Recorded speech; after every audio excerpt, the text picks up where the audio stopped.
Sebelum melanjutkan, jangan lupa subscribe dulu. Terima kasih. Bab 84 Gembira, berdebar, mendengar.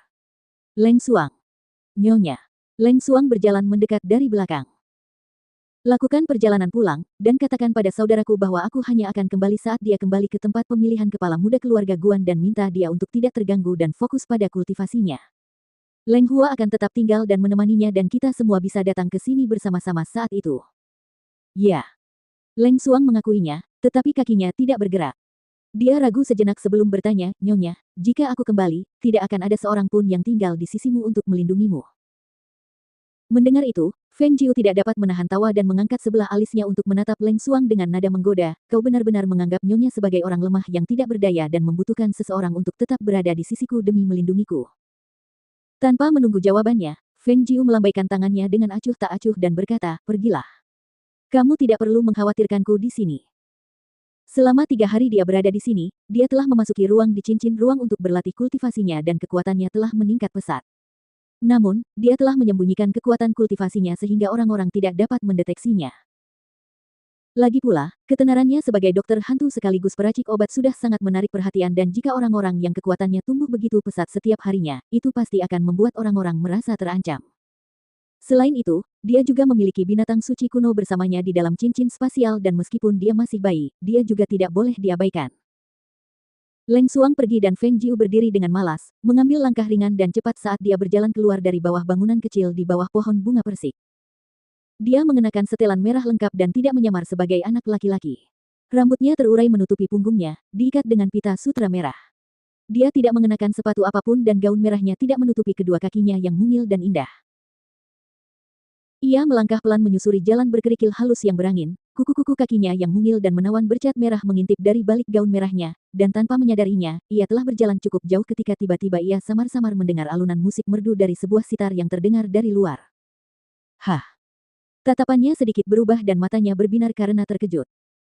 Setelah itu, dia menarik keluar cadar merah dari balik lengan bajunya untuk menutupi wajahnya dan dia mengetuk tanah dengan ujung kakinya dengan ringan, untuk meluncur di udara, seperti peri yang melintasi bunga persik, sebelum dengan cepat melangkah keluar melalui mantra misterius yang dia berikan. Dan dengan satu lompatan, sosok merah itu duduk dengan ringan di atas cabang pohon persik, yang dipenuhi bunga persik yang indah yang sedang mekar penuh. Sepasang kakinya yang putih bersih dan indah tergantung di udara, berayun santai, menggambarkan pemandangan yang sangat riang dan tanpa hambatan. Dia bersandar malas ke batang pohon di belakangnya, sementara sebuah tangan terentang untuk memetik sekuntum bunga persik, yang dimainkannya dengan santai sembari mendengarkan bunyi petikan senar yang terdengar dari jarak yang tidak terlalu jauh, dan sudut-sudut mulutnya di balik kerudung itu melengkung ke atas tanpa sadar. Sebuah melodi yang indah dan anggun, sangat menyenangkan telinga, petikan senarnya jernih, bagaikan aliran air di pegunungan, kadang cepat, kadang lambat, menawan dan indah.